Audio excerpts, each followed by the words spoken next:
o meu nome é Elaine Macedo, eu sou voluntária no Centro de Valorização da Vida, uma organização social que tem por objetivo contribuir com a prevenção do suicídio e a valorização da vida. Meu nome é Nádia, né? Atualmente eu trabalho como nutricionista. Eu conheci a abordagem centrada na pessoa não através de livros, né? Mas através de uma história pessoal. Meu nome é Atos Marconato, eu sou regente e educador musical. Trabalho com crianças e adolescentes a partir aí dos seus 8 anos até os 20 e tantos anos de idade, sempre em grupos. Olá, meu nome é Alexandre Moreno, eu sou educador, trabalho com educação corporativa e a abordagem centrada na pessoa chegou na minha vida e na vida do negócio, da empresa, há uns 4 anos. Eu trabalhei muitos anos como facilitadora de grupos de encontro, atividade que faço até hoje porque é uma atividade que me apaixona. E faço paralelamente ao meu trabalho em empresa, que é um trabalho que tenho desenvolvido ao longo dos 35, 40 anos.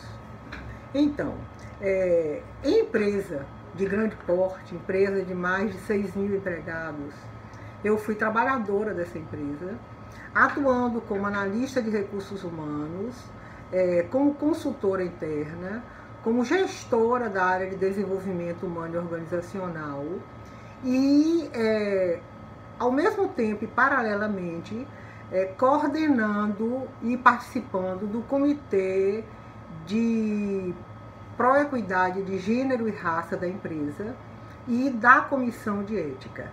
Então, fazer essa atuação em várias áreas foi alguma coisa que me possibilitou utilizar melhor as ferramentas de que eu dispunha para uma atuação propiciadora de crescimento, de desenvolvimento e de atuação contra a violência e a favor da autonomia e da expansão da vida. O que acontece na década de 70, meados de 75? O grupo entra em contato através de um dos nossos voluntários do CVV, que permanece conosco até hoje. Na fase de faculdade, na sua fase de formação, ele tem um contato com Carl Rogers. E aí ele chega pro grupo e fala: encontrei o cara que é quente, né? No sentido de que encontrou alguma coisa no meio acadêmico, no meio científico, que demonstrava para o grupo que aquilo que o grupo vinha descobrindo tinha sentido, tinha uma lição a ser aprendida.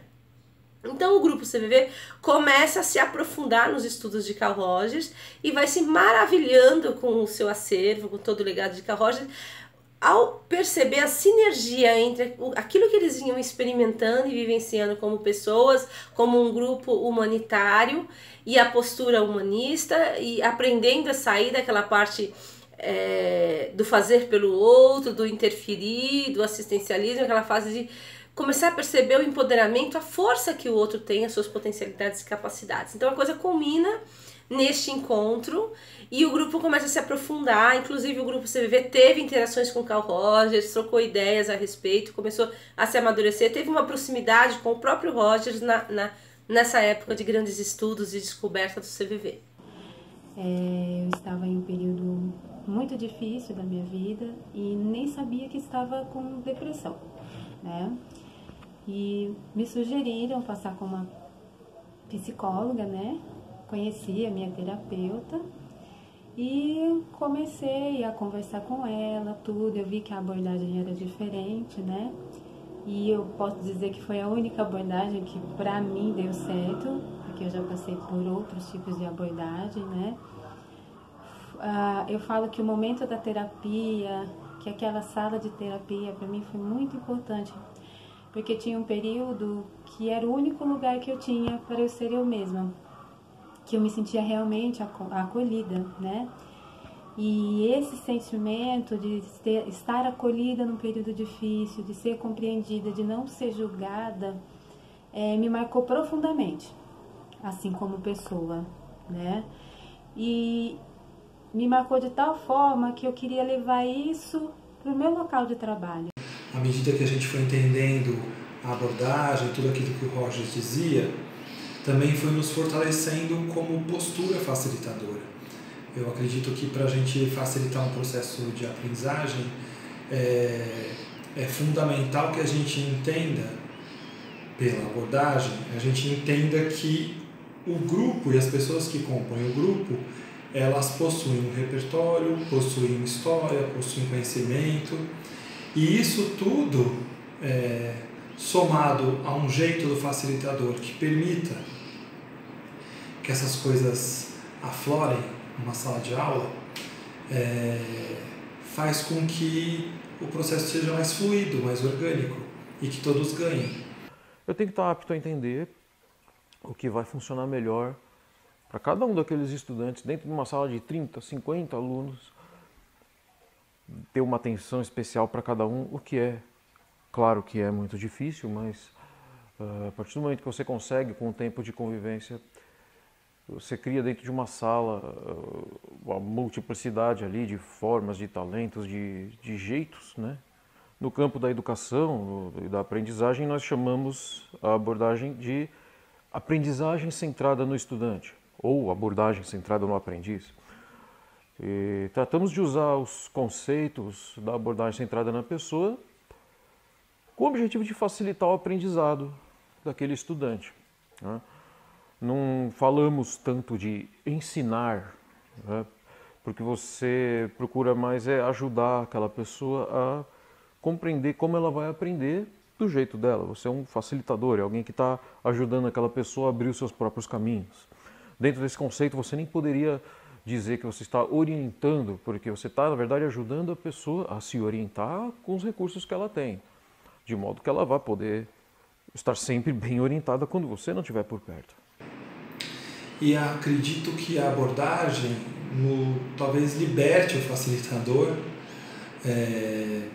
diminuindo, não sei se diminuindo a melhor palavra, mas facilitando a vida dele para que ele não precise ser o dono de todas as respostas, né? O que é um peso muito grande.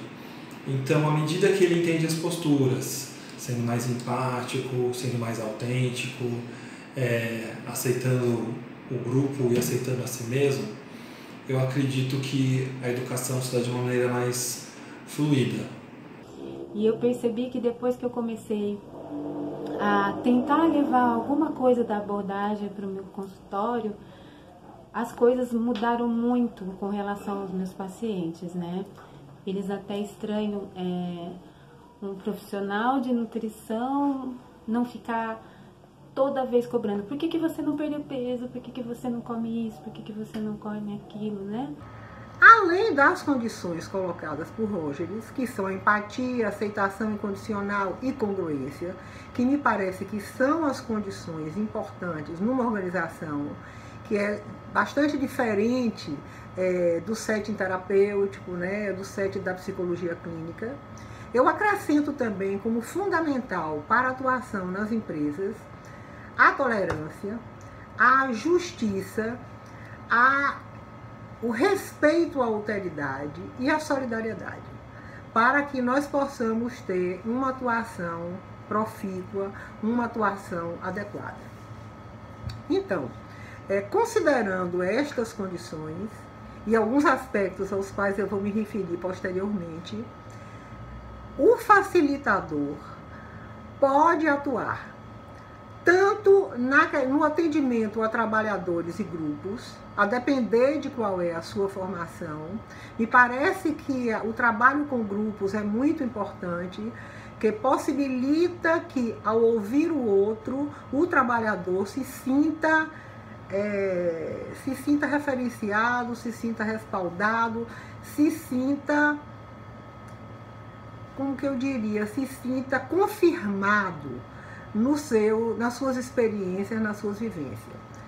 Muito importante também é o atendimento aos gerentes operacionais, porque os gerentes operacionais são a presença mais efetiva da empresa na vida dos trabalhadores. E o atendimento também aos gerentes executivos, para que eles proponham e implantem políticas de respeito aos diversos segmentos dos trabalhadores. É muito importante que, para respaldar a nossa atuação, nós também nos baseemos, nós façamos pesquisas qualitativas para que possamos aprender de uma maneira ampla como é que cada trabalhador está vivendo este espaço de trabalho, que é um espaço cada vez mais de opressão.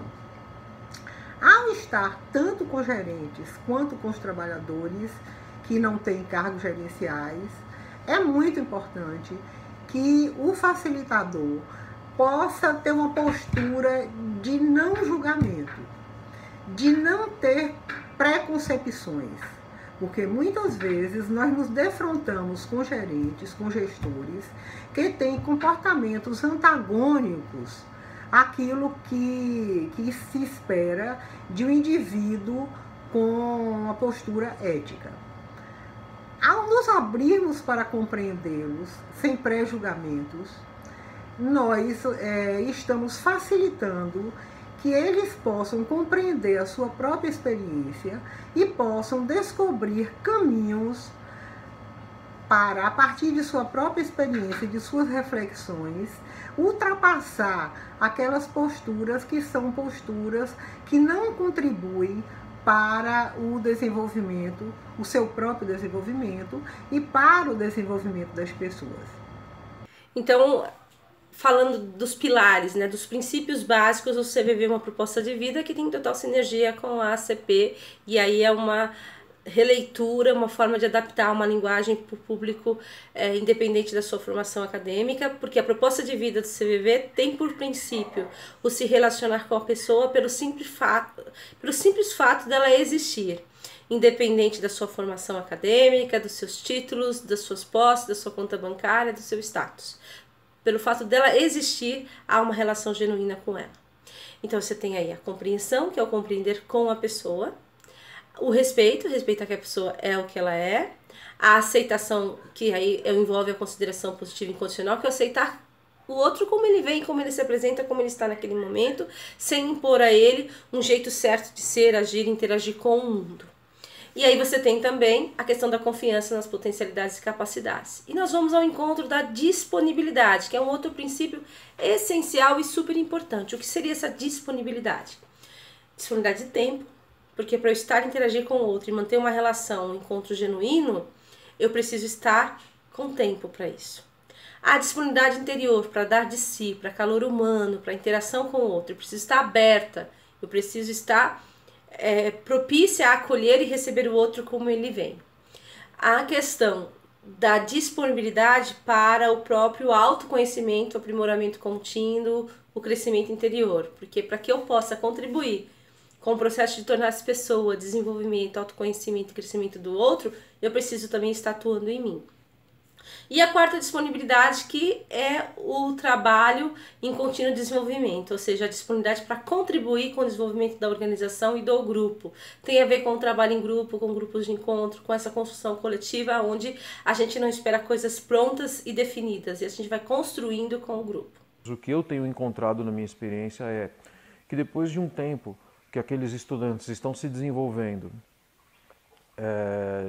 de acordo com a sua própria característica, né, descobrindo o seu próprio jeito, com a facilitação que eu estou ali proporcionando, esses estudantes, entre eles, também começam a ter o clima de aceitação, eles começam a se ajudar, e depois de um tempo que eles já estão experientes e já têm como descobrir formas diferentes de técnica para tocar o seu instrumento, dentro das mais diversas tradições, eles conseguem escolher uma forma que funciona melhor para eles, conseguem misturar coisas de tradições diferentes, e quando chega a hora de prestar um exame para uma orquestra profissional, eles têm a capacidade de se preparar para apresentar para aquela orquestra a forma que aquela orquestra está pedindo, porque ele tem consciência que naquela orquestra ele não vai estar se apresentando como pessoa, mas como integrante de um grande corpo que é essa orquestra.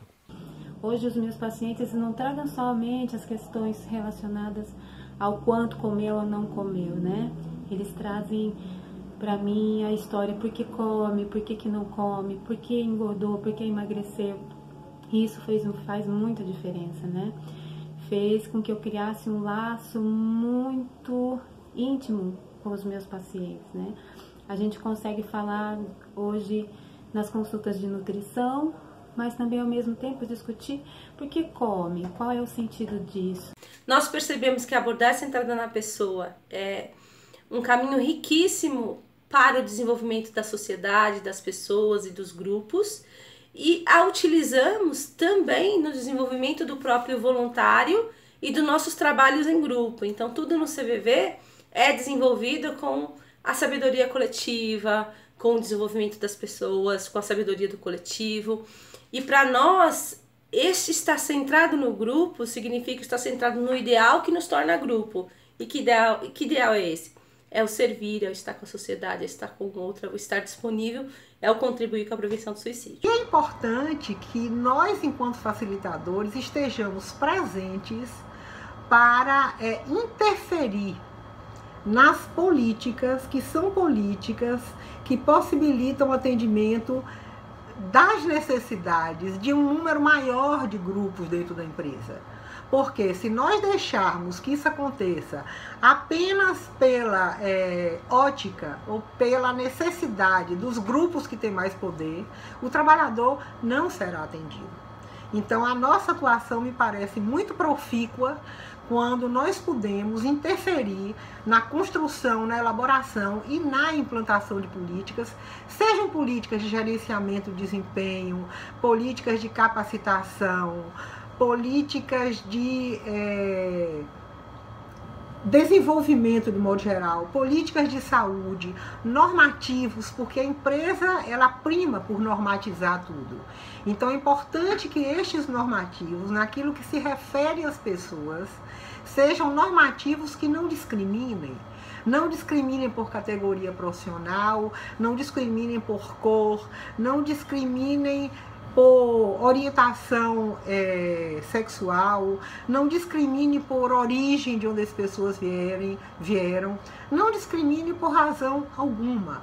E possam ser políticas que incluam todos, que incluam todas as pessoas da empresa, obviamente na medida do possível e na medida do projeto organizacional. Em primeiro lugar, eu preciso compreender aquele aluno. Vamos supor que eu esteja ensinando um violino. Eu preciso entender qual é o jeito daquele aluno segurar o violino, como o corpo dele é diferente do meu, ele vai precisar se adaptar com uma certa postura, ele vai ter uma anatomia diferente da minha, um corpo diferente. Ele precisa descobrir, eu preciso ajudar esse aluno a descobrir como que ele vai tocar dentro de determinadas tradições, respeitando a natureza dele. E esse é o maior desafio para um professor de música que se utiliza da abordagem centrada na pessoa no seu trabalho. É que nós, enquanto facilitadores, independentemente de em que nível nós estejamos atuando, nós vivemos a mesma vulnerabilidade de todos os trabalhadores. E se nós não estivermos atentos, nós poderíamos ser reprodutores de situações que desrespeitam os trabalhadores. Nós poderíamos ser reprodutores de situações que encolham a vida, de situações que sejam violentas para as pessoas, muitas vezes uma violência que está muito adocicada, muito embalada como sendo comportamentos éticos, mas que na verdade são comportamentos apenas para atender a estética organizacional. O que a gente trabalha com o voluntário é os limites de ajuda, né? Então, assim, limite é diferente de limitação. E no caso do nosso trabalho não é um trabalho de terapia, não substitui tratamento. A gente chama de pronto-socorro emocional no sentido que é aquele momento provisório, onde a pessoa não está tendo acesso a uma rede de saúde, de proteção, ou por conta do horário, seja o que for uma emergência, ela procura aquele amigo para conversar, para desabafar. Mas se ela está precisando de tratamento e acompanhamento, é importante que ela procure os canais devidos e adequados a isso.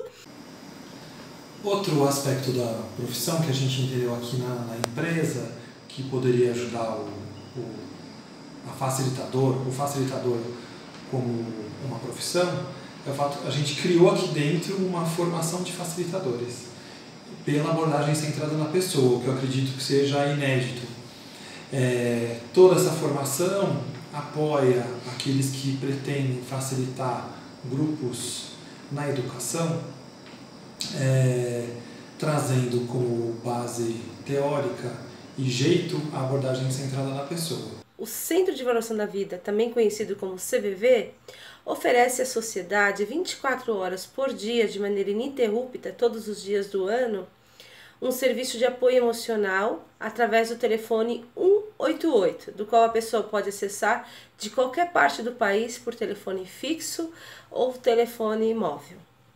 Além disso, o CVV também oferece atendimento às pessoas por chat, por e-mail, pessoalmente nos postos de atendimento, dos quais você pode encontrar o endereço do posto mais próximo através do www.cvv.org.br. Recentemente, em 2018, eu publiquei um livro sobre facilitação, um jeito de ser, educação corporativa pela abordagem centrada na pessoa, no qual eu conto um pouco de como a abordagem apoia os processos no mundo corporativo e, por que não, em outras escolas, universidades. Então, eu vejo que tem sido um livro que é primeiro no mundo corporativo que associa a facilitação e a abordagem. E acho que o bonito da educação centrada no estudante é isso. É você saber que você não está preparando o seu aprendiz para viver num mundo perfeito, totalmente centrado na pessoa. Não, ele vai ter que estar pronto para tudo que vier por aí. Você apenas vai usar essa abordagem como uma forma de ajudá-lo a entender como ele funciona, como ele aprende. E acho que isso é o interessante.